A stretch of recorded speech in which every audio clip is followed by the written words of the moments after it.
Hey, I'm here at the A3 Tech Live event in London and I'm talking to Philip Fultz from Virtual Instruments. What's the one thing about your product that most people don't know?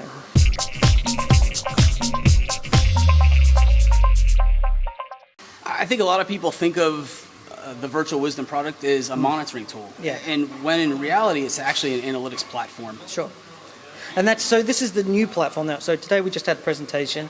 My bum's a bit numb, but that's okay. That's my job, is to sit through presentations and try and work some things out of this. Now, Virtual Wisdom has just really been a monitoring platform that came out of that storage industry where you monitored the fiber channel with an appliance, tap into the packets and all that sort of stuff. That's right. But now you're really saying we've got to go beyond monitoring into the analytics.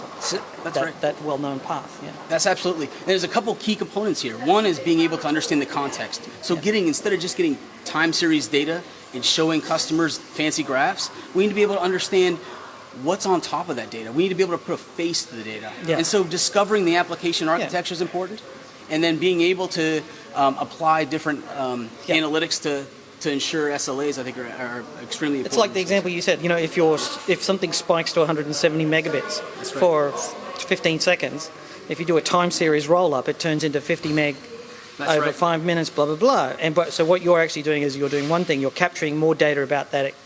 You detect that event is unusual. Yes. You're triggering an enhanced data capture system, and then you're retaining that data intelligently. That's like a step one thing. That's right. That's right. And one of the other things that I'll mention is the way we leverage the data.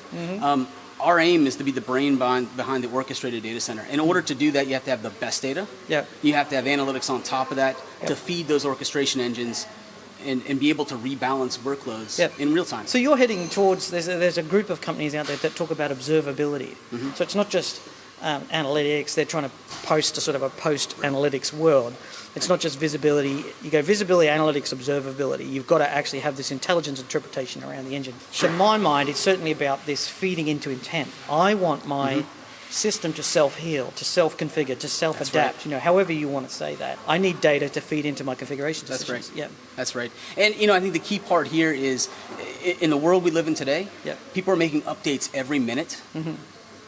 10 check-ins, 100 check-ins a day. Workloads are changing dynamic. A human cannot possibly comprehend that in real time and react to it. We're moving into a post-human era in that sense. There's too much. And there's also diversity. People have got like data centers. Once upon a time they had one brand of storage array and one brand of server and one virtualization platform. Well, now you've got 3 clouds, you've got multiple storage. You might have EMC, NetApp, whoever. There's 70 different storage companies. There's 70 SD-WAN. You can't have...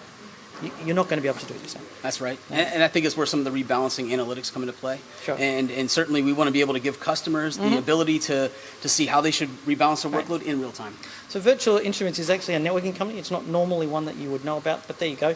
If you want to hear more about them, head on over to virtualinstruments.com. Thanks for watching. I'm Greg Farrow from the Packet Pushers. As always, if you like this and this idea, head on over to packetpushers.net and you're going to find a whole bunch of podcasts on the same topics. Thanks for listening.